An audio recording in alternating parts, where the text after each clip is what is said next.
In 1981, it was stop motion. In 2010, it's CGI. It's Clash of the Titans. Oh, good. I can't wait. Release the Kraken.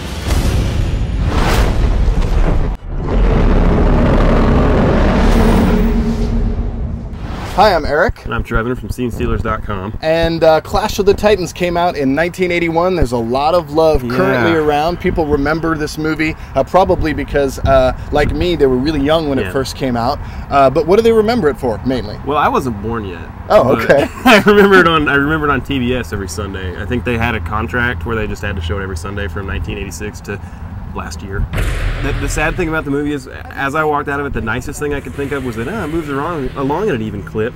Like, that's the best I can come up with, is that its pacing's good. I'm going to go one step further, and I'm going to say I hated almost every second of this movie. People remember this movie fondly because of the stop motion animation, so why would you remake it and then take the one good thing out of it? Because now what we're left with is a crappy movie with crappy dialogue and characters that make no sense. It moves along at a good clip, like you said, and we have state-of-the-art CGI that you've seen in a million other movies. In fact, with that Percy and the Olympians movie, we've already had Greek gods, Percy Jacksons. We've already had this stuff on the screen before, not more than a couple months ago, and at least that one had Uma Thurman. Hang on a second. I don't think you can really fault this movie for not using 1981 stop motion animation. Like, no, I'm just saying, I'm not saying they should have. I'm saying you take that out and what are you left with? And this is it. You can watch it. You can pay $10 this weekend and go see what you're left with when you take all the charm out of a stupid ass movie. This movie could be stupid, but you know what its biggest sin is? It's incredibly dull.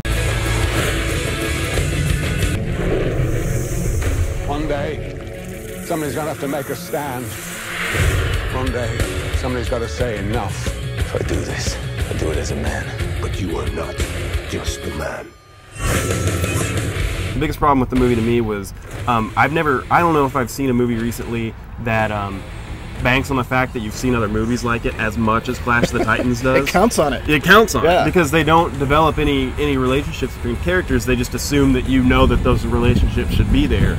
And you can pick this movie apart on any level. Like there are writing mistakes, there are plot mistakes, there are pacing mistakes, there are miscastings everywhere. I think like the gods are wasted. For some reason, Danny Houston is Poseidon, and he's literally there long enough for the camera to pan over and see Danny Houston in a beard, and that's it. You never see him again.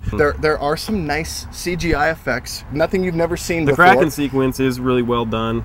Don't waste your money on 3D though, because this is one of those movies that they made 3D after the fact. Right, so they made it 3D, in post production, and you can definitely tell. I mean, there's no sense in doing it if it's not going to enhance the movie, and here it doesn't. It's barely even noticeable, honestly. So save your money and just see it in regular. I did want to like this movie. I really did. I'm ready for the summer rush. I'm ready for the blockbusters, and I'm ready to turn my brain off. And I was going to cut it some slack if it gave me a spectacle, if it gave me something. But it was so bad I couldn't even do that. It fails on literally every level. There's nothing redeeming about it. Rock Fist, way down. Release the Rock Fist! Way down.